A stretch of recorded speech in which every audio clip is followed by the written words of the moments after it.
Hi and welcome back. Just a short video going over how I've wired up the track. Basically, when I started to install the track, I decided on the scheme that I was going to use for polarity for my track. So basically what I did is the outside track is positive and the inside is negative. I've kept that all the way through. So on this one, this is positive, that's negative. Same with the middle one, positive, negative. Where things get a little bit more complicated is where you've got points. So there's one here, and the frogs, because the frogs get switched either by your point motor controller, or whatever system that you use.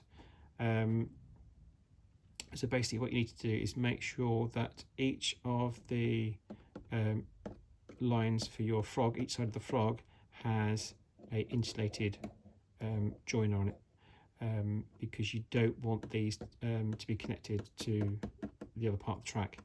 If you do, you'll get a short. If you imagine that this is always negative, your switch can be, your frog can be switched from negative to positive. If that happens, you'll get a short across and it'll throw your system out. So make sure that you've got insulated rail joiners on both sides of the frogs. The frogs, I've basically just wired these back. So the green cables, again with colours, choose a colour system, colour code, whatever you want to call it, and stick to that throughout your layout. My frogs are all green, and you can see this one going back.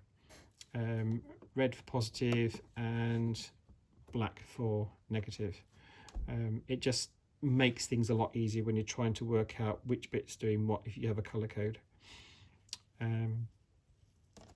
These all go back to my point motors or the point motor controllers, depends on which ones you're using.